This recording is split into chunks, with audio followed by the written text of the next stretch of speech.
Muy buenas. Bueno, me he puesto anclada porque vamos a retransmitir por YouTube para que no salga nadie. Y ahí, si tenéis alguna pregunta o alguna cosa, os diría que usarais el chat, porque, porque si no, vais a aparecer y luego no quiero problemas, que nadie me reclame derechos de imagen y esas cosas, ¿vale? O sea, podéis poneros la cámara porque me he anclado yo. Ahora voy a comprobar que solo se me ve a mí. Y listo. O sea, yo os veo así en chiquitito, pero os veo. Me gusta veros, ¿eh? Porque si no estoy aquí como contando el rollo. Estamos intentando retransmitir por YouTube también, pero la conexión es inestable. Y a mí se me ha cerrado la sesión dos veces, e incluso del Zoom. O sea que, bueno, vamos a ver si hay suerte. De momento se ha quedado esto medio muerto, pero bueno, que sea lo que Dios quiera, ¿no? Aquí nos entregamos, nos entregamos. Vamos a hablar de que gestionar emociones es la clave para evitar quemarse, ¿no? ¿Y por qué hablamos de esto? Pues hablamos de esto primero porque es una de las dudas que tenemos, ¿no? En la formación de acompañamiento emocional y coaching, y segundo porque todo lo que tiene que ver con la gestión emocional pues tiene que ver con la eficacia mental. Entonces estamos ahora viendo un poco a ver si hay más personas que se animan a unirse a la siguiente edición que vamos a empezar después de verano. Sí. Bueno, vamos a ver. Lo primero sería a lo mejor hablar de qué es estar quemado, ¿no? Estar quemado es el término, la verdad que se ha llamado así, síndrome de estar quemado, porque estar quemado se hablaba muy coloquialmente, pero el término clínico es el mismo, estar quemado. Bueno, el, el inglés, el burnout, ¿no? Pero realmente es lo que todos entendemos por estar quemado. ¿Cuándo estás quemado? Pues cuando has soportado una gran carga de estrés durante un tiempo considerable, ¿no? Y llega un momento en el que ya estás tremendamente a disgusto y es como que tu cerebro dice, mira, que no aguanto más tanto estrés. Y en ese momento se pierden todas las capacidades, bueno, todas, casi todas, ¿no? Todavía podemos seguir funcionando en el mundo, pero de mala manera. Pero perdemos capacidad de disfrute, perdemos capacidad intelectual y perdemos también salud. A eso llamamos estar quemado, ¿sí? Entonces, bueno, entre las preguntas que teníamos sobre estar quemado, vamos a ver, eh, ¿cómo evito quemarme? ¿Cómo evito quemarme? Haciendo un buen autocuidado, ¿no? ¿Qué señales tengo que tener en cuenta? Y si me sucede el quemarme, ¿qué tengo que hacer? Bueno, si te sucede el quemarte, yo te diría que empieces por los básicos. Comer bien, dormir bien, respirar bien y hacer algo de ejercicio. Pero a lo mejor los básicos no son, o sea, son importantes porque los necesitamos para recuperarnos una vez que nos hemos quemado, pero son necesarios, pero no suficientes para evitar que te vuelvas a quemar otra vez, ¿no? Entonces, ¿qué señales tenemos que tener en cuenta? O sea, ¿cómo podemos saber que yo estoy teniendo estrés? Bueno, pues tenemos indicadores en todas partes. Tenemos indicadores físicos, tenemos indicadores psicológicos, tenemos indicadores emocionales. El problema del estrés, sobre todo cuando es un estrés cronificado, es que vamos entrando y no nos damos mucha cuenta. Entonces, todos tenemos que tener indicadores que se basan también en nuestro autoconocimiento, ¿no? Cada uno sabe cuando está pasado de estrés qué cosas hace. Unos es gritar a los niños cuando vuelve a casa, otros es gritar a los conductores que se le cruzan en el camino, otros es que le cuesta conciliar el sueño o que se despierta en mitad de la noche y luego le cuesta volver a dormirse. O sea, cada uno tiene su indicador, otros se ponen a comer un poquito como locos o se les quita el hambre del todo. Cada uno sabe cuál es, cómo reacciona su cuerpo ante el estrés. Entonces, lo que tenemos que hacer es tener un indicador livianito, quiero decir, algo que sea como muy evidente y muy fácil y muy obvio, para que cuando pase digas, ay, ya me estoy pasando aquí de estrés, ¿no? Claro que muchas veces, por ejemplo, nos cuesta conciliar el sueño y decimos, es normal, ¿no? Y a esta edad, ¿quién duerme bien a esta edad? Y con lo que me está pasando, bueno, con lo que te está pasando, no. Si no gestionas el estrés cuando está empezando, pues luego te vas metiendo como si dijéramos, al final se te hace bola porque te vas metiendo en ese bucle, ¿verdad? En ese bucle de autodestrucción, porque al final es un bucle autodestructivo. Y dices, bueno, si miro a mi alrededor, es que estamos todos iguales. Sí, eso no, no lo voy a discutir porque es cierto. El general, el nivel de estrés de toda la población, sobre todo en grandes ciudades, es enorme y pagamos el precio, ¿eh? O sea, lo pagamos el precio, pero el hecho de que sea algo generalizado no significa que sea adecuado. No es adecuado porque nos está fastidiando nuestro bienestar. ¿Me explico? O sea, no es otro tipo de inadecuación, es simplemente que así no podemos estar bien, no podemos estar felices, no podemos disfrutar de la vida y no damos buen ejemplo a nuestros hijos. Y además, como todos contagiamos las emociones que sentimos, estamos contribuyendo a aumentar el nivel de estrés general de la población.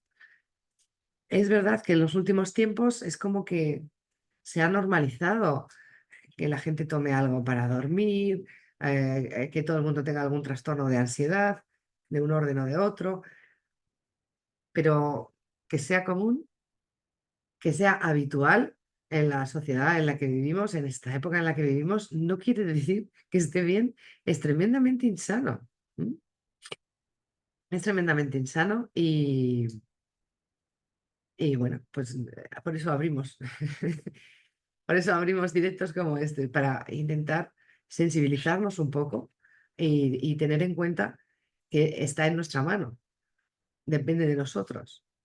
¿Es verdad que las circunstancias son estresantes? Sí, pero al final, ¿qué determina que yo me estrese o no?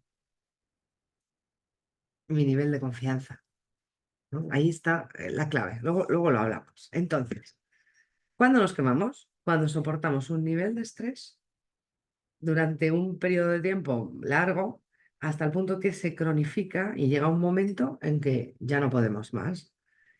¿Cómo noto que tengo estrés crónico o que me he quemado? Pues porque cosas que antes disfrutabas ahora ya no las disfrutas. A ti te encanta tu trabajo como coach, como fontanero, como lo que sea. Y de pronto estás hasta las narices de tu trabajo, no soportas un cliente más, eh, te ves, te sale la vena crítica, ¿no? De, ay, no sé quién tal, y ya no te apetece, no te apetece dar, no te apetece hacer las cosas bien, no te apetece, no le sacas gusto a lo que estás haciendo. Eso es que ya te has quemado. ¿Y por qué te has quemado? Porque el estrés que ha ido surgiendo mucho tiempo antes, normalmente, no lo has ido gestionando. Entonces llega un momento en el que ya nada te gusta, ya nada te satisface, ya no tienes motivación, puedes entrar en apatía, puedes entrar en depresión, puedes entrar en fin, en todo lo que no queremos, ¿no? Entonces, hasta aquí estamos claros, ¿no? ¿Qué es quemarse? ¿Y cómo evito quemarme? Pues evito quemarme gestionando mi estrés en el día a día, teniendo hábitos de autocuidado diarios. Que, claro, a lo mejor hace 50 años tú decías que alguien tuviera un hábito diario de autocuidado y la gente te miraba un poco así como, uy, eh, qué egoísta, qué floja, qué no sé qué, porque no era absolutamente necesario, ¿no? El autocuidado era como un lujo que algunas personas entendían que había que darse y otras no. Ahora mismo es algo imprescindible. ¿Por qué? Porque la sociedad ha cambiado. En 50 años empezó a cambiar ya hace 100, ¿no? Pero bueno, si miramos los últimos 50, el nivel de estrés al que está sometido el grueso de la población ha crecido así, ¡fium! Se ha disparado, se ha disparado. Y además no hay nada que indique que se va a relajar en algún momento. Porque cuando no es un virus es una guerra, cuando no son las dos cosas, y luego no sé si nos tocan los aliens, pero entre eso y las crisis económicas que van y vienen y los problemas de salud que cada vez están siendo más frecuentes, yo no sé vosotros, pero mi dermatóloga, por ejemplo, me solía dar cita pues en 2, 3 semanas. La última vez que llamé, 6 meses. De hecho, me dijo que iba a dejar de colaborar con alguna de las sociedades con las que colaboraba porque no podía más. Y, Y, por ejemplo, el internista te da cita, pues eso, en 2, 3 semanas. Y cuando llamé hace un par de años, me dio para 6 meses. Y yo decía, ¿qué está pasando? ¿No? Y de hecho lo comenté con mi internista, porque, bueno, pues está en un hospital aquí famoso en Madrid, y yo quería saber un poquito su opinión, ¿no? Y todos los médicos lo comentan. Cada vez más la salud se está deteriorando. Y pueden ser los nutrientes, y pueden ser las radiaciones solares, y pueden ser lo que tú quieras, pero, pero yo voy a lo que voy como psicóloga y digo, se está deteriorando porque no tenemos una buena gestión emocional. Tú dices, bueno, ¿y mi abuela tenía una buena gestión emocional? Pues seguramente no, porque si la hubiera tenido, hubiera educado a tus padres y tus padres te hubieran educado a ti en cómo gestionar bien las emociones. Lo que pasa es que tu abuela, aunque no tuviera una buena gestión emocional, no tenía la sobreestimulación cerebral que tienes tú ahora. Entonces, no es que ahora nos hemos vuelto más blandos y no aguantamos nada. No, no es eso. Es que ahora mismo nuestro cerebro está sometido a un ritmo inhumano. Está sometido a un ritmo para el que no está diseñado. Y entonces llega un momento en el que no funciona bien. ¿Cómo va a funcionar bien si el cerebro no está preparado para vivir en este siglo ni con estas condiciones? Que tú vives retirado en el campo, fuera de una gran mole de hormigón, y llevas una vida tranquila con los ciclos de luz y de oscuridad normales, y pues a lo mejor no necesitas una muy buena gestión emocional, porque el vivir de una forma más natural favorece que tu cerebro, porque tu cerebro tiende a gestionar las emociones. Tu cerebro sabe cómo hacerlo. Lo que pasa es que tu cerebro para eso necesita descanso, paz, tranquilidad, naturaleza. Y cuando estamos trabajando sin parar, a lo rápido, y cuando dejamos de trabajar nos vamos a hacer planes también con prisa, y al final en las vacaciones, ¿quién nos estresa? ¿No?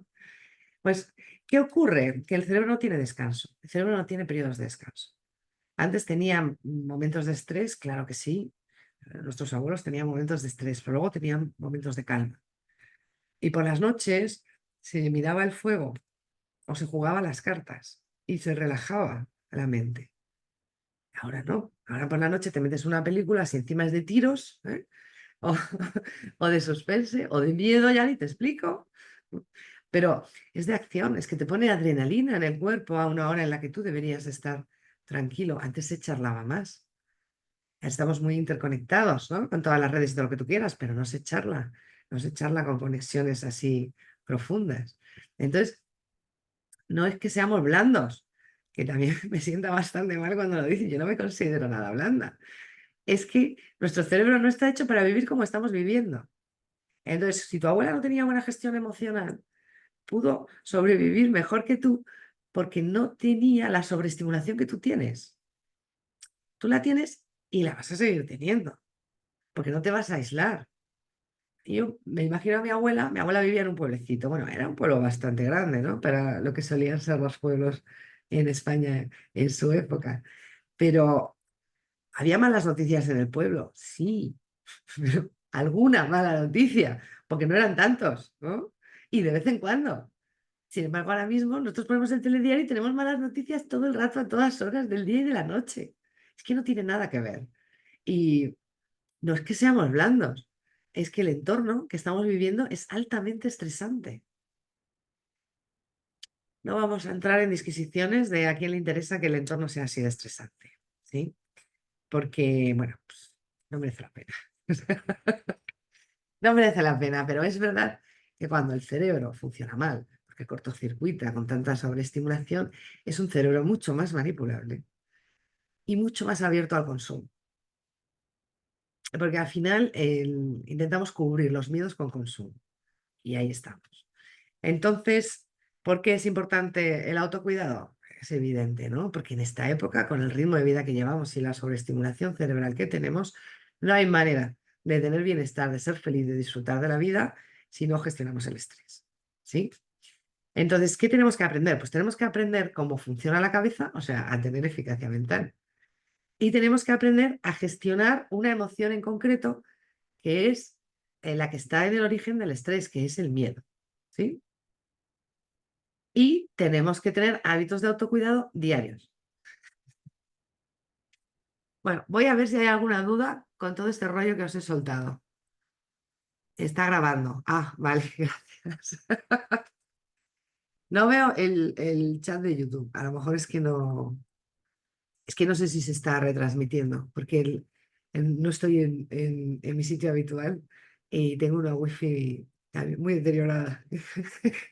Como nuestro cerebro cuando se estresa, está mi wifi.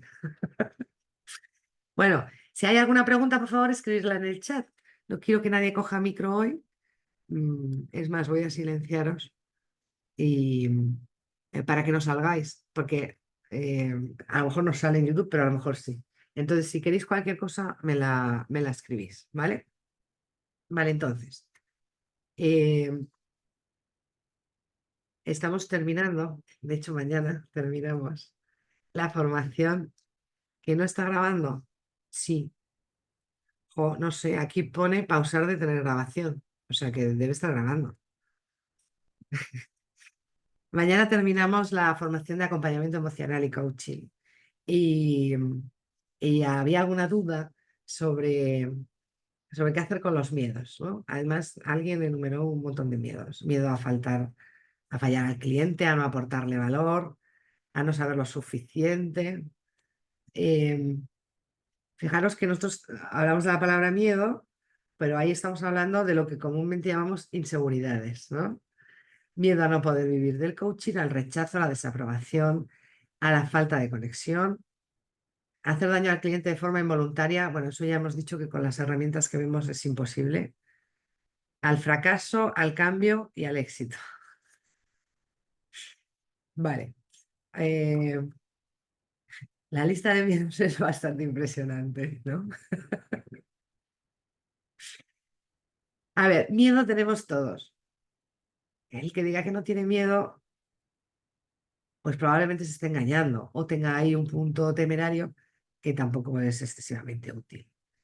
Todos tenemos miedo. Lo que pasa es que lo que hacemos con nuestro miedo va a definir la satisfacción o no que tengamos. Si nosotros dejamos que el miedo nos domine, no nos vamos a sentir satisfechos. Si nosotros tomamos decisión o dejamos de tomar decisiones en base al miedo, al final lo que estamos haciendo es minar nuestra autoestima, porque mis decisiones no están basadas en lo que quiero, están basadas en lo que quiero evitar, ¿no? En lo que me da miedo.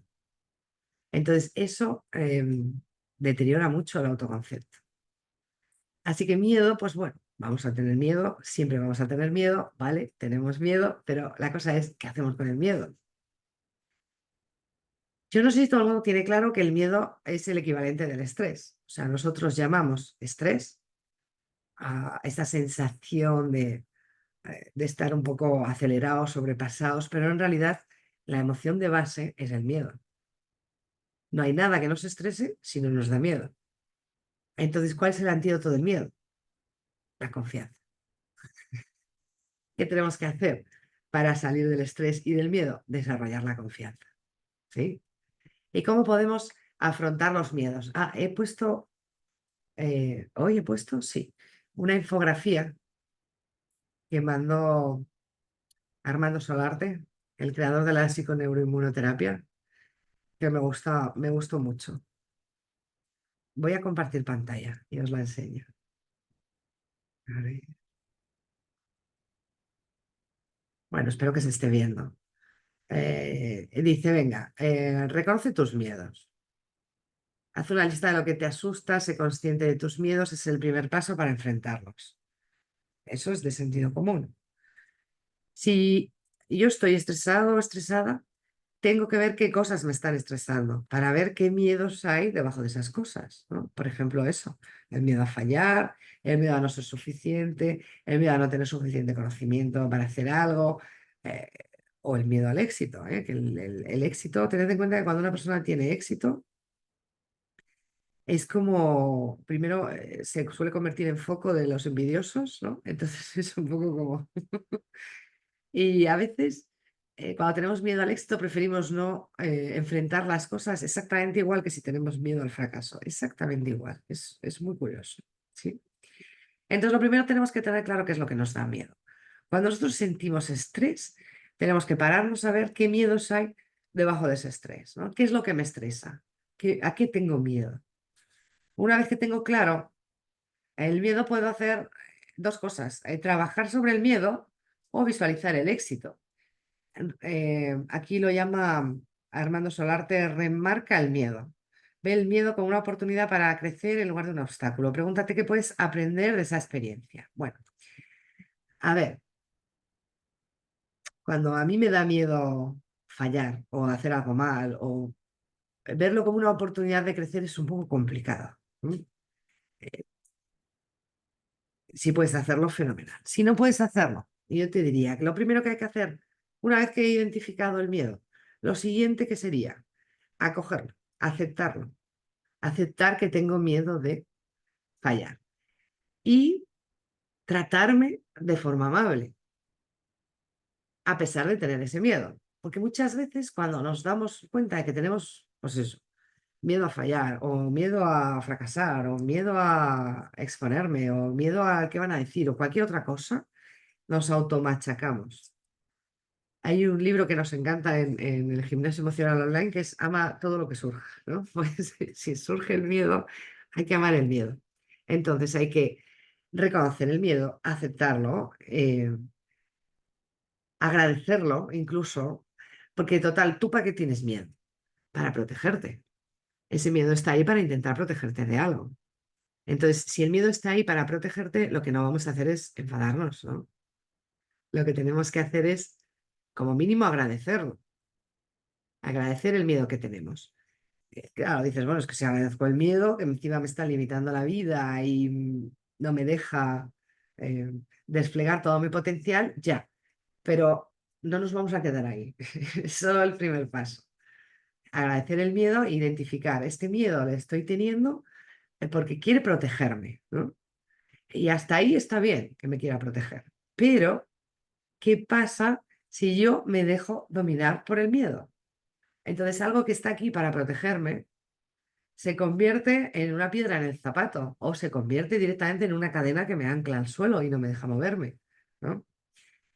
Entonces, la idea no es no tener miedo, la idea es saber gestionar el miedo.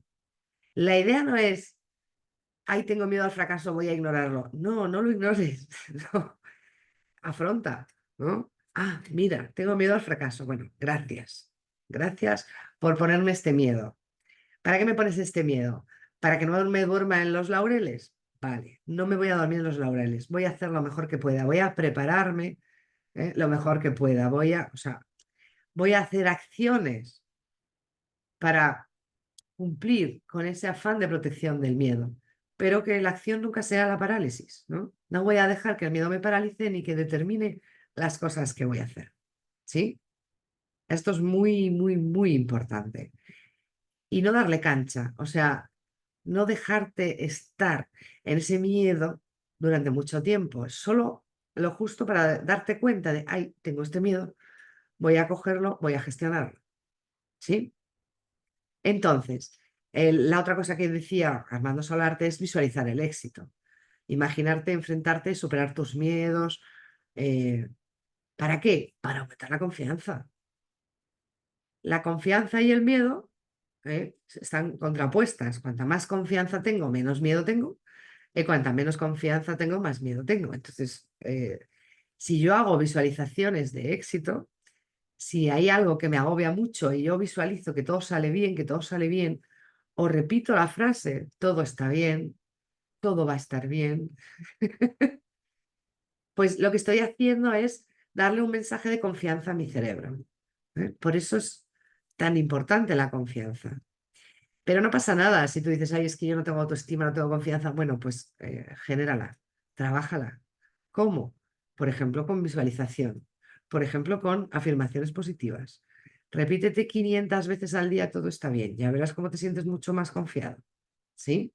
O repítete el mensaje inverso del miedo que sientes que tienes.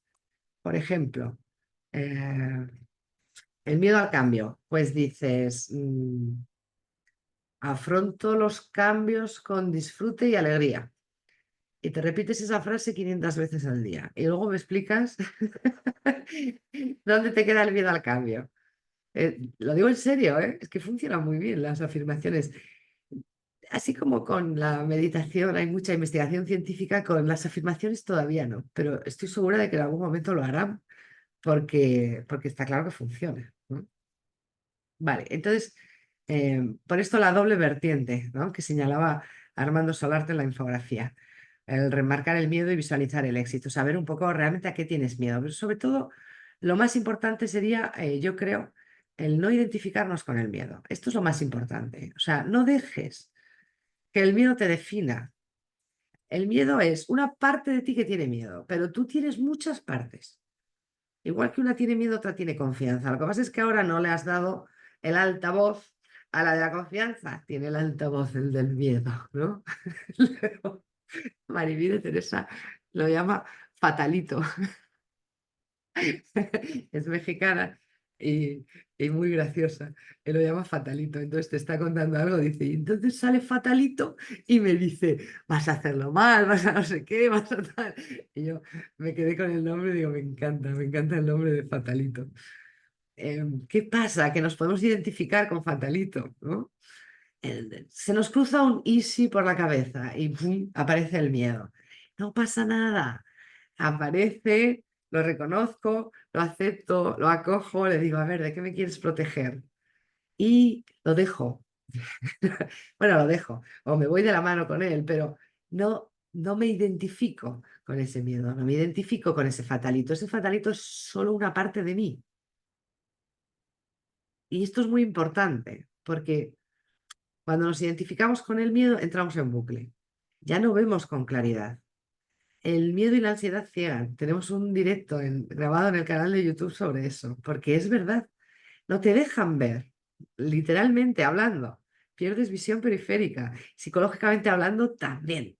Pierdes perspectiva. Entonces ya solo existe aquello que te da miedo hasta que te identificas con el miedo, te crees que eres el miedo y crees que no puedes salir de ahí, ¿no? Y entonces además empiezas a torturarte. En vez de ser amable contigo mismo y reconocer que es normal tener miedos, haces justo lo contrario. Empiezas a machacarte. Tú a tu edad parece mentira, qué vergüenza, mira que no eres capaz, y el vecino sí que puede y tú no, y, ¿no? Y te empiezas a portar fatal contigo mismo porque tienes miedo, ¿no? Bueno, pues tiene miedo una parte de ti. Y a esa parte de ti, como a cualquier parte de ti, hay que tratarla con amabilidad, ¿no? Hay que ser amable, cariñoso, acogedor, acoger el miedo. No identificarse, no dejar que te domine, pero sí acogerle.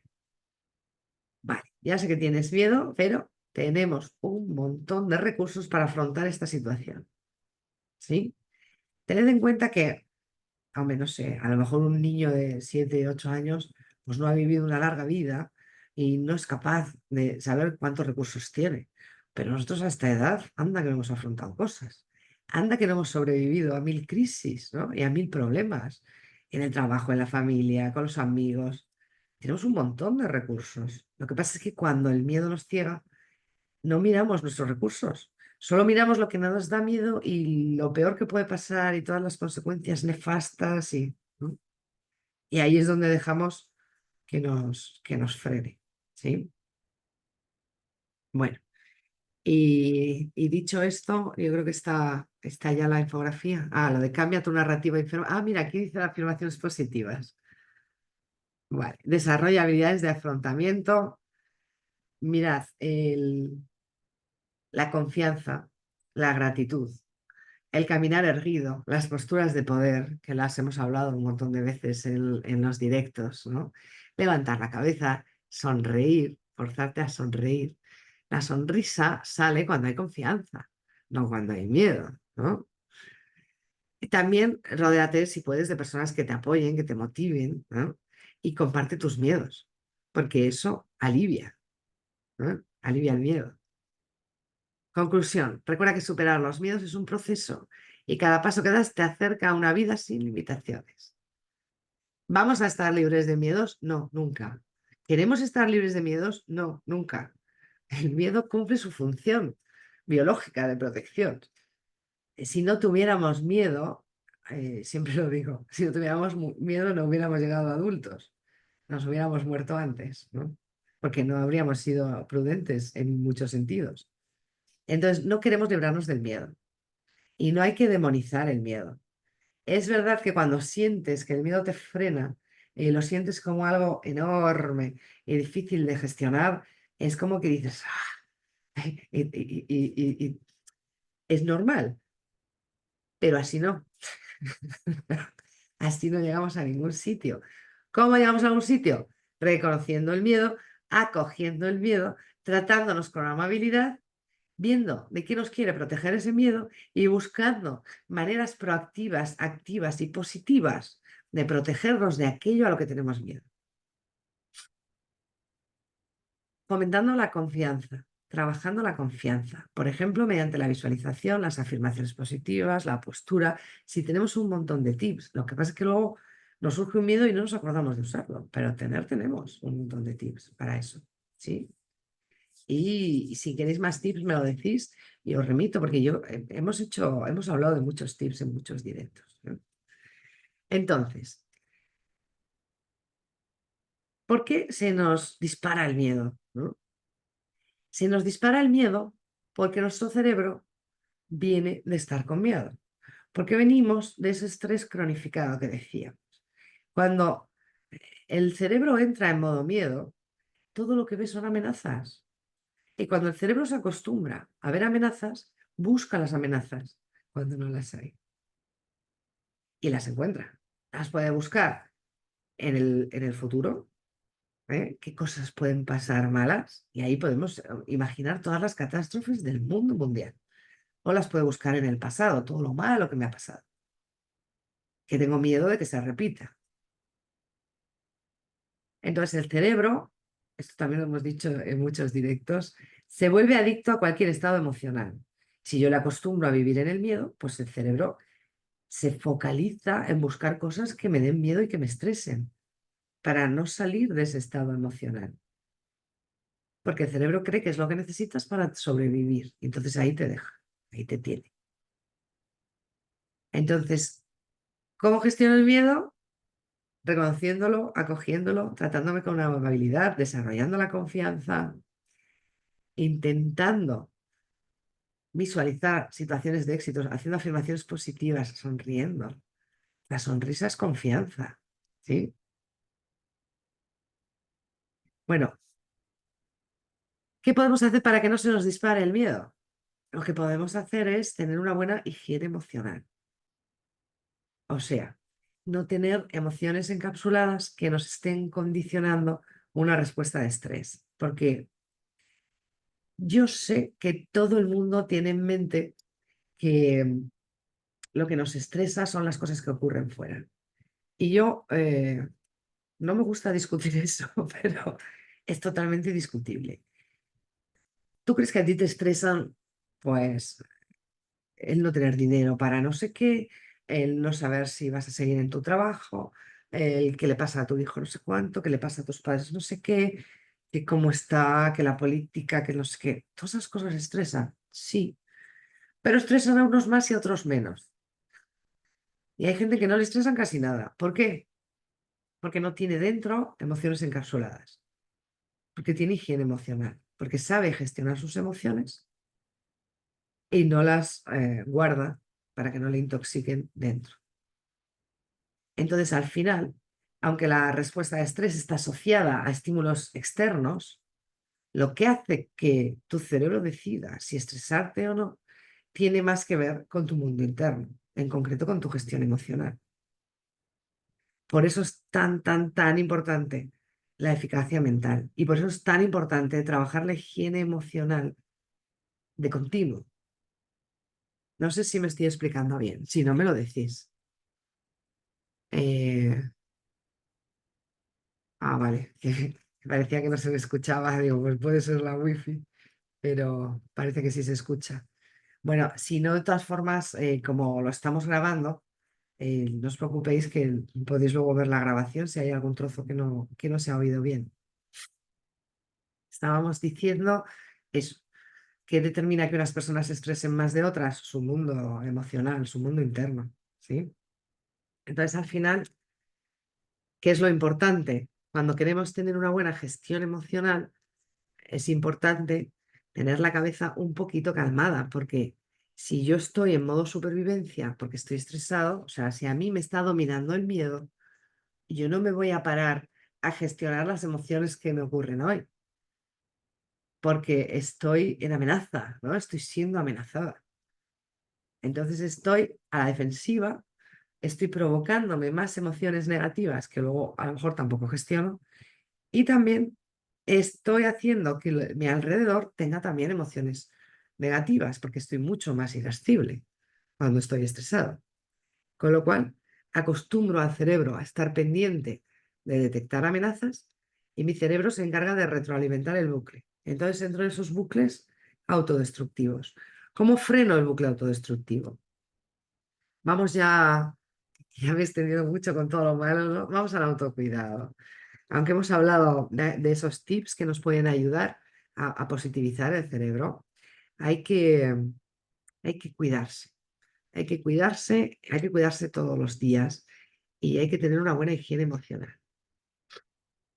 No es voy a un curso para aprender a gestionar tal o cual cosa y luego ya me olvido porque esto ya lo tengo asimilado. No, todos los días, todos los días estamos recibiendo inputs que nos generan emociones. Y todos los días estamos pensando cosas que nos generan emociones. Con lo cual, todos los días tenemos que tener hábitos de gestión emocional. ¿Sí? Por eso hemos hecho en el Instituto Europeo de Bienestar el gimnasio emocional online, para tener un apoyo permanente, constante, ¿no? Se ha convertido en una comunidad maravillosa y la verdad es que no solo hablamos de temas psicológicos, ¿no? También nos vamos a otros temas. Pero al final probamos un montón de cosas y lo más importante para mí es que tenemos presente todo el rato las cosas que nos vienen bien, las cosas que nos ayudan y el estar gestionando las emociones, ¿no? Esa es la idea del gimnasio. Porque cuando tú quieres estar en forma físicamente, tú no haces ejercicio un fin de semana al año o dos y con eso ya estás en forma. No, es algo cotidiano, es algo que requiere varios días a la semana, ¿no? Eso evidentemente es libre, pero por lo menos tener herramientas y tener contenido para aumentar esa gestión emocional diaria. Ese es el gimnasio emocional. Y yo siempre había pensado que las personas, después de hacer el taller de eficacia mental, podían ir al gimnasio emocional online un poco como mantenimiento, ¿no? Pero en realidad el taller de eficacia mental es un máster, son 6 meses y trabajamos en profundidad, sobre todo las 4 claves básicas para que la cabeza esté tranquila, para calmar el cerebro, ¿no? Y una de ellas, evidentemente, es el mindfulness, eso es indiscutible, pero no es la única. Hay muchas herramientas de racionalización, sobre todo para el miedo, ¿no? ¿Qué es lo que me da miedo? ¿Qué es lo peor que me puede pasar? Y si pasa eso, ¿qué pasa? Y es como que puedes tú a ti mismo hacerte una especie de auto-coaching, ¿no? Referente al miedo. También hay formas de bajar el estrés desde el punto de vista intelectual, quitando tareas pendientes.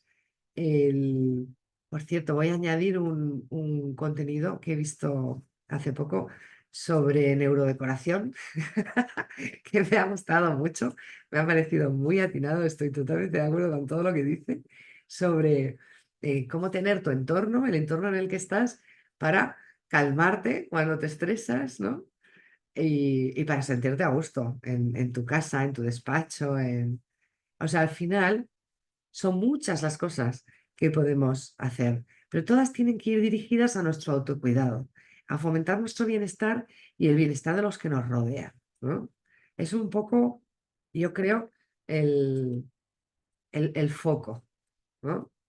O sea, ¿tú sientes que tienes estrés? Bueno, pues aprende a gestionar el estrés. En eficacia mental hay un módulo todo dedicado al estrés, pero en realidad yo creo que todo nos ayuda a bajar el estrés.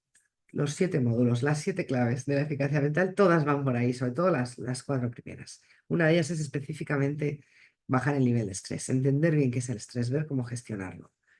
¿Para qué? Para no llegar a estar quemados. En realidad, la mayoría de la gente está teniendo muchísimos síntomas, sobre todo físicos y psicológicos, porque vivimos en un entorno estresante y claro, como vivimos todos así, es como que, bueno, venga, pues es lo normal. No, no es lo normal. Lo normal no es estar estresado. Entonces, eh, ha puesto, ha puesto Raquel su teléfono. Si alguien quiere información sobre el máster de eficacia mental, estamos ofreciendo ahora un descuento hasta fin de mes. Y si alguien quiere información sobre el gimnasio emocional online, estamos haciendo ahora una mentoría de Hoponopono que solemos tener los miércoles, pero hoy la hemos desplazado al siguiente. Y estamos constantemente eh, investigando y, por cierto, me recomendaron el otro día una película que, que luego la propondré en el gimnasio emocional online porque dicen que está muy bien, que es como la segunda parte del secreto o algo así. Estamos pendientes todo el rato de no olvidarnos de qué es lo importante, ¿no? Que es un poco, yo creo que siempre que nos olvidamos de qué es lo importante, al final acabamos pagando un precio. Y el precio al final, pues es nuestro disfrute, es nuestra vida, es que pasan los años y dices, ¿qué he hecho con mi vida? Esa sensación para mí es la peor, ¿no? Porque es como, sabes que los años que han pasado no van a volver y, y lo que has hecho hasta aquí, bueno, pues es lo que has hecho hasta aquí, pero lo importante es lo que vas a hacer a partir de aquí, ¿no? Y si vives en un entorno totalmente desestresado, en mitad de la naturaleza y tienes tus espacios de descanso y de contemplar eh, cualquier cosa, la naturaleza, el fuego, la lluvia caer o lo que sea, pues a lo mejor no necesitas ese autocuidado constante, ese refuerzo para tener eficacia mental, para tener paz interior, ¿no? Pero si estás metido en redes, llevas la casa, los hijos, el trabajo, el no sé qué, te preocupas de tus padres, de no sé qué, tienes ahí 100.000 platillos, ¿no? Volando, que es lo que nos pasa a la mayoría, pues tenemos que tener prácticas de autocuidado, porque si no las tenemos, todos esos platillos que dependen de nosotros se acabarán cayendo. O sea, al final solemos tener ahí un freno en el autocuidado porque muchas personas asocian el autocuidado con el egoísmo, ¿no? Es como, no, es que me voy a dedicar tiempo a mí. Dices, anda, qué chula esta. No, no, es que es una necesidad. Igual que respirar, comer, dormir, pues ahora hay que autocuidarse. No por nada, sino porque vivimos en una sociedad en la que estamos todos sobreexigidos y no podemos hacerlo de otra manera, ¿sí? Sobre todo si queremos ayudar a otros, si queremos apoyar a otros, si queremos estar para otros, para familia, para pareja, si queremos tener presencia y dedicarles tiempo de calidad a nuestros seres queridos, necesitamos bajar el nivel de estrés, porque cuando estamos estresados se desconectan los centros que tenemos para conectar con otros, ¿sí? Y para estar presentes, para ser empáticos, eso se desconecta. Entonces, al final, es un malestar para nosotros, pero también es un malestar para las personas que nos rodean, porque nos sienten que no estamos conectados, nos sienten distantes. Y eso puede deteriorar las relaciones hasta el extremo, claro. Todas las relaciones, las de pareja, las de con los hijos, con los padres, o sea, es como que no queda ninguna faceta de nuestra vida sana, ¿eh? Ni la relacional, ni la de salud, porque el estrés nos destroza el cuerpo. Todas las enfermedades, todas, se desencadenan por el estrés, todas. Los accidentes laborales, por supuesto, ¿no? Cuando tenemos accidentes laborales, cuando nos tropezamos, cuando estamos estresados. Sin estrés es mucho más difícil un tropiezo, ¿sí? Entonces se fastidian nuestro entorno relacional, se fastidia nuestra salud, se fastidia también nuestra psicología, porque el cerebro ya solo se enfoca en las cosas que van mal. Entonces se fastidian nuestras emociones, nos genera mucha más emoción negativa que no hay manera de gestionar si no cubrimos bien los básicos de comer, dormir, respirar y hacer ejercicio, que normalmente no los cubrimos bien cuando estamos estresados, porque es como... ¿Mm? Entonces entramos en esos bucles viciosos, ¿sí? Bueno, pues yo con esto estoy. No sé si tenéis alguna duda o alguna cosa que queráis comentar o que queráis que amplíe más o cualquier cosa. Vamos a dar 2 o 3 minutines para, si alguien tiene dudas, que me las escriba en el chat. Si estáis por YouTube, pues si os digo la verdad, no veo el chat. O sea que no sé dónde está. Ni siquiera sé si está saliendo por YouTube, porque está como inestable aquello. Ponedme cualquier pregunta que tengáis en el chat o si queréis, paramos la retransmisión de YouTube, que no sé si está saliendo, y cogéis micrófono. Si está saliendo por... Ah, vale, sí que está saliendo. Es que yo aquí no lo veo. Bueno, pero lo podemos parar. Lo paramos. Pues si alguien quiere coger micrófono, me avisa y paramos para que no salga. Si a mí de pronto se me queda en negro, en fin. Bueno, pues este es un poquito el resumen. ¿Por qué hemos abierto esta parte de la clase? Pues por un lado, para, pues si damos alguna buena idea, ¿no? Para bajar el nivel de estrés. A todos nos interesa bajar el nivel de estrés, porque si baja el nivel de estrés tu vecino, a ti también te afecta, de verdad. Estamos todos interconectados, estamos todos todo el rato emitiendo información y recibiendo información, todo el rato. Y la emoción que más rápidamente se transmite es la del estrés, porque es la que más nos ha ayudado en otras épocas a sobrevivir como especie. Entonces estamos todo el rato sometidos a nuestro propio estrés y también influenciados por el estrés de alrededor, ¿no?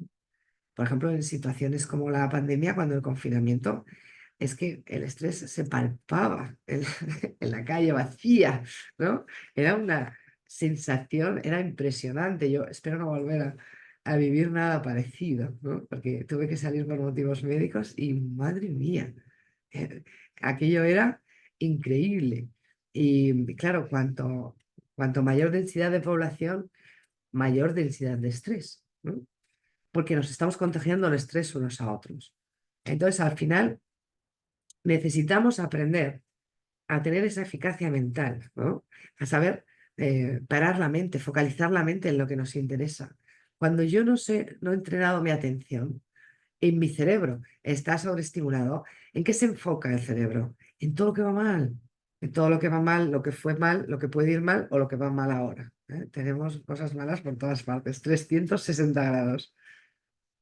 ¿Qué pasa cuando el cerebro se enfoca en todo lo que va mal? Porque tu nivel de estrés sigue subiendo y sigues en ese círculo vicioso.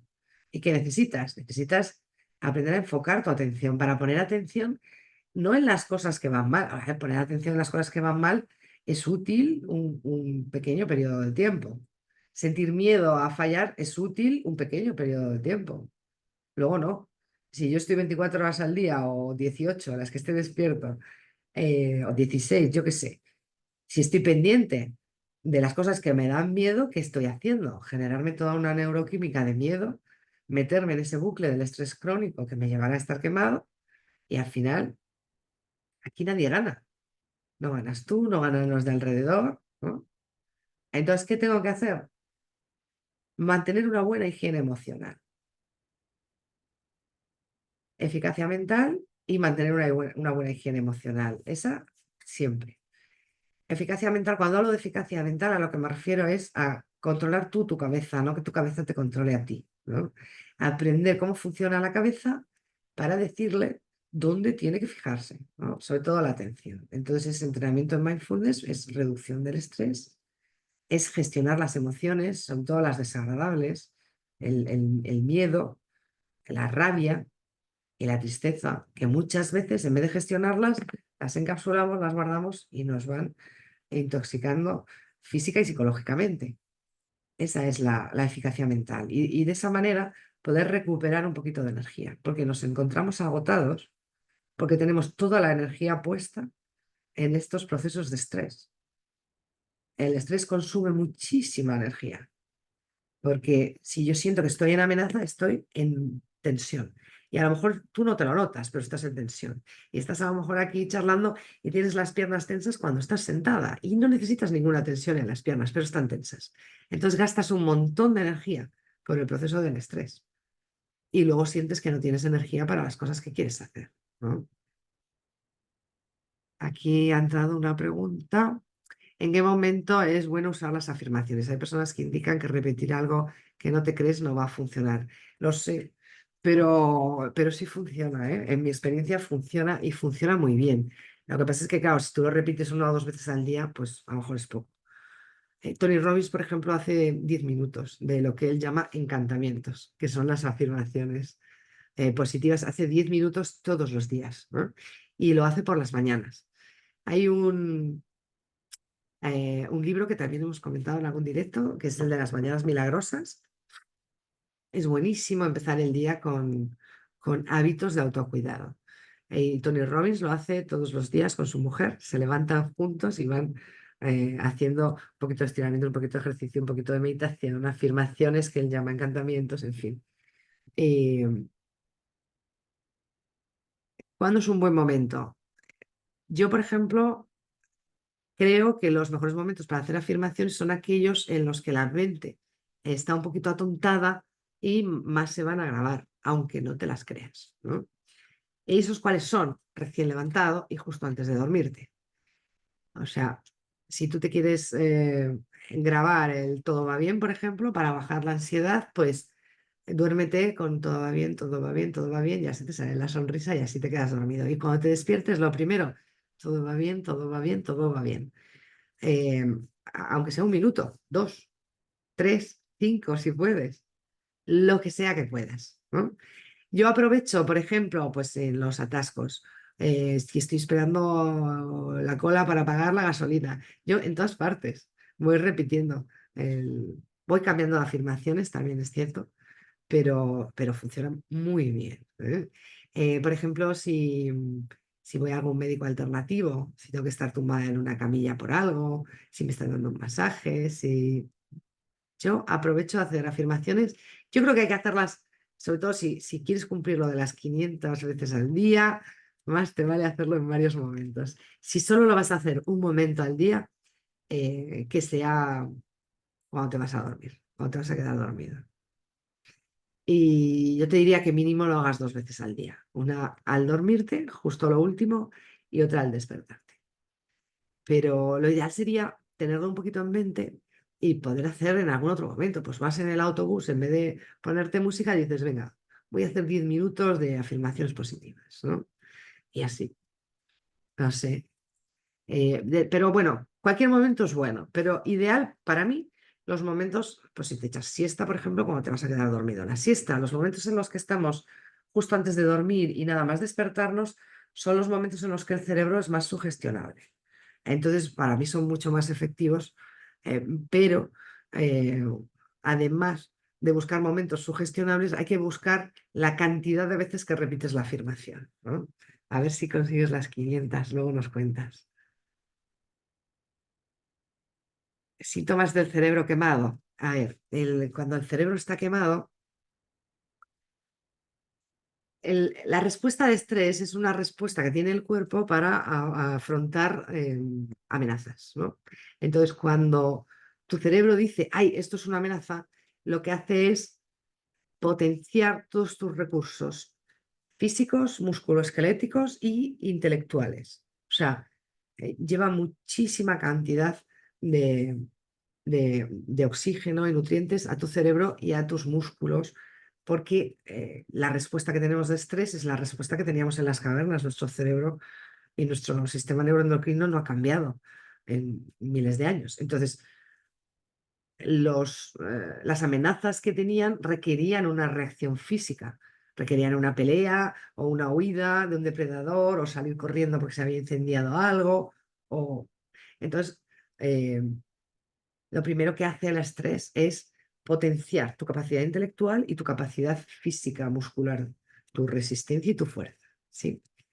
Pero eso es cuando tú tienes un pico de estrés. Cuando el estrés se cronifica, llega un momento en que el cóctel neuroquímico que tienes deteriora las neuronas, sobre todo de una región que se llama el hipocampo, haciendo que se encojan, incluso se mueran.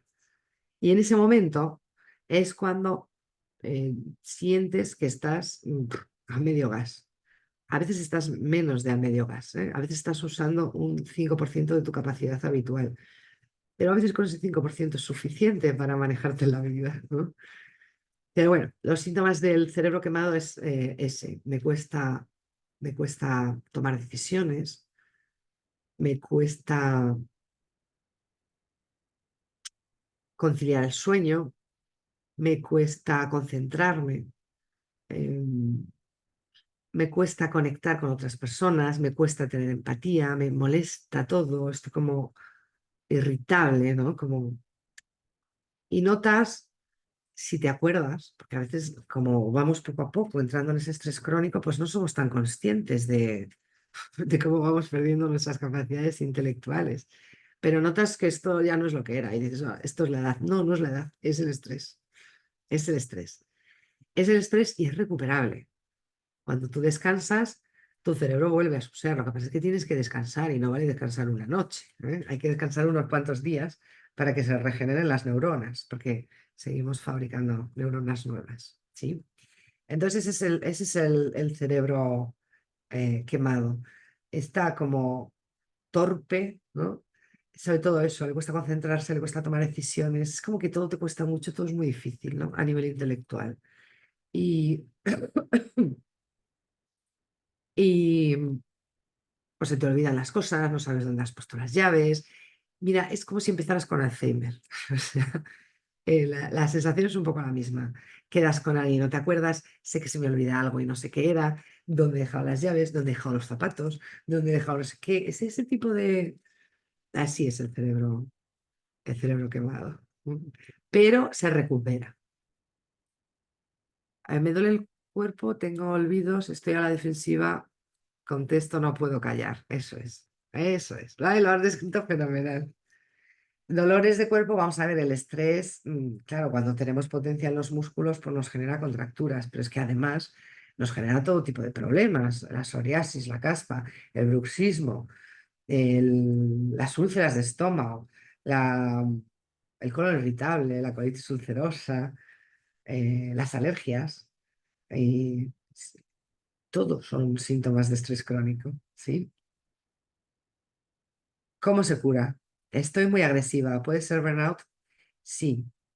La agresividad puede ser burnout, puede ser temas hormonales y puede ser desequilibrio en colonias bacterianas del intestino. Y puede ser todo a la vez, ¿no? Porque el estrés provoca los desequilibrios en las colonias bacterianas, ¿sí? O sea que al final yo atacaría el estrés. ¿Cómo se cura? Cuidando los básicos y teniendo hábitos de autocuidado, aprendiendo a gestionar las emociones. Tú ahora mismo a lo mejor tienes claro que tienes como si dijéramos que ya tienes esa respuesta de estrés crónico, entonces tienes una emoción clara a gestionar que es el miedo, ¿no? Pero las otras emociones a lo mejor tampoco las gestionas bien.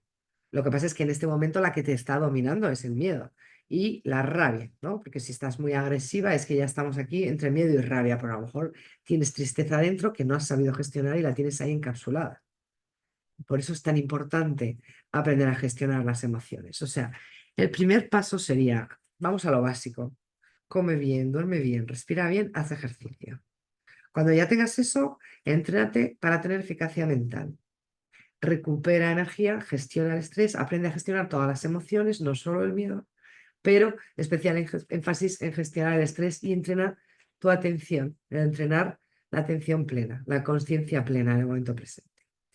Cuando ya tienes eficacia mental, tienes que aprender a gestionar tus emociones y mantener hábitos para tener higiene emocional siempre, porque la tendencia va a ser siempre caer en el estrés. Esto no es como, am, ay, se me han bajado las defensas y me ha salido yo qué sé, un virus, un constipado, un granito, un lo que sea. Subo las defensas y ya estamos curados. Fenomenal. No, el estrés no es una enfermedad en sí misma, en el sentido de que no es que lo curas y ya está. Nunca estás curado, porque aunque te cures, En cuanto te descuides, dejes de tener hábitos de higiene emocional y dejes de cuidarte, vuelves a caer en estrés. Y vamos un poquito como que llueve sobre mojado, ¿no? Entonces, no es solo algo que tengo que curarme. ¿Tengo que curarlo? Sí, pero además tengo que coger hábitos saludables de higiene emocional para mantener toda la vida. Sobre todo porque a medida que crecemos, el cerebro se hace más vulnerable al estrés. Los cerebros más vulnerables al estrés son los de los niños pequeños y los de las personas mayores. Entonces, el hábito de autocuidado ya no nos puede faltar de aquí a que nos muramos. También es verdad que cuando nos jubilemos nos podemos ir juntos a vivir en una isla muy pacífica, ¿no? Y llevándonos muy bien, y a lo mejor los hábitos de autocuidado son distintos. Tengo colon irritable, bruxismo, buah, claro, un montón de cosas. Pues mira, Raquel ha puesto por ahí su teléfono, habla con ella y te recomendamos algún vídeo, alguna cosa. Pregunta cómo hago para no tener miedo a cosas que hago delante de mi madre u otras personas. ¡Wow! Pues eso no entiendo la pregunta. No tener miedo a cosas que hago delante. Como que te da miedo hacer algunas cosas delante de tu madre o de otras personas, porque van a juzgarte, ¿no? Es eso. Mira, una de las cosas en las que yo estoy notando ahora, que antes no era muy consciente, pero ahora sí, porque estoy controlando mucho cuando juzgo, ¿no? Entonces me doy cuenta de que en cuanto me estreso empiezo a juzgar, sale mi crítica y empiezo a criticarlo todo. Entonces, curiosamente, las críticas que recibimos de fuera tienen que ver con las críticas que tenemos dentro. Entonces, cuando tú no quieras que te juzguen, no juzgues. Cuando no quieras que te critiquen, no critiques. Cuando tienes hábitos de juicio, de crítica, te has metido en estrés, ¿sí? Si tenemos miedo a cómo van a reaccionar los demás es porque les estamos dando mucho poder. Y no pasa nada, todos hemos hecho el tonto y hemos dado mucho poder a mucha gente, pero se trata de recuperar ese poder, porque es nuestro. Entonces, claro, no sé de qué tipo de cosas estamos hablando, que por tu pregunta me cuesta un poquito adivinarlo, pero al final lo que estás haciendo es poner en una balanza, ¿no? ¿Hasta qué punto quiero yo hacer esta cosa que me puede criticar mi madre o mi familia o quien sea? ¿Hasta qué punto quiero hacerlo y hasta qué punto me importa que me critiquen? Y hasta ahora ha podido más lo que te importa que te critiquen, ¿no? Ha pesado más en la balanza y entonces no has hecho las cosas. A lo mejor llega un momento en el que esto no es así. A lo mejor llega un momento en el que dices, no, me importa más ser coherente conmigo que lo que vayan a opinar los demás, porque ¿qué es lo peor que puede pasar? Vamos a ver, que si es tu madre te va a querer siempre, porque las madres vamos a querer siempre a los hijos, hagan lo que hagan. Pasa que te lo pueden hacer pasar un poco mal en algún momento, pero solo tú puedes ver eso, solo tú puedes verlo. Miedo siempre vas a tener, puedes racionalizar el miedo o puedes visualizar la escena de que haces aquello que quieres hacer y a tu madre, a tu familia o a quien sea les parece fenomenal y lo llevan bien, ¿no? Para ganar esa confianza, para hacerlo. De todas formas, eh, si yo pienso, por ejemplo, en mi madre, pues a mi madre siempre le va a parecer mal algunas cosas que yo hago, y es normal. Pero la cosa es que yo decida hacer o no hacer, no en base al miedo, sino en base a una decisión consciente. Porque si yo digo, esto va a disgustar mucho a mi madre si lo hago. Mejor no lo hago. Vale, es una decisión mía. Pero si yo digo, ay, es que tengo miedo de... Entonces es el miedo el que decide. No es lo mismo. Aunque la decisión sea la misma, que no lo voy a hacer delante, no es lo mismo decidir desde soy consciente de lo que hay y decido hacer esto que decir, ay, es que me da tanto miedo que no lo hago, ¿no? O sea, al final, miedos vamos a tener. Siempre vamos a tener miedos. No tenemos que dejar que nos dominen y no tenemos que dejar que sea lo que guíe nuestras decisiones. ¿Sí? ¿Qué tiene que guiar nuestras decisiones? El opuesto del miedo, que es el amor. El amor hacia tu madre te hace no decirlo, fenomenal. El amor hacia ti te hace decirlo o hacerlo, fenomenal también. Porque el amor no es el amor a los demás, es el amor en general, ¿no? El miedo versus el amor. El amor en general. Y el amor a ti es una parte imprescindible. No sé si te ha ayudado con esa pregunta, espero que sí. Cualquier cosa que vayáis a hacer, preguntaros desde dónde. Y si lo estáis decidiendo desde el miedo, vamos mal. Porque cuando decidimos desde el miedo, no nos sentimos nunca satisfechos y deterioramos nuestro autoconcepto, ¿no? Porque es como, soy tan poca cosa que necesito protegerme todo el rato, ¿no? Y estoy poco preparado para la vida, soy poco eficaz en el mundo, o sea, todas estas cosas destruyen el autoconcepto, ¿sí? Así que nada, bueno, pues nos hemos pasado un poquito de la hora, pero, pero bueno, espero que haya merecido la pena. Cualquier cosa que queráis, tenéis nuestros correos, tenéis ahí el teléfono de Raquel, cualquier duda que tengáis, nos podéis mandar un mail o comunicaros por cualquier sitio y os responderemos que todavía no nos vamos de vacaciones. Espero que estéis muy bien, que hayáis disfrutado y que os haya sido útil esto que hemos hablado. Que estéis muy bien y hasta la siguiente. Chao.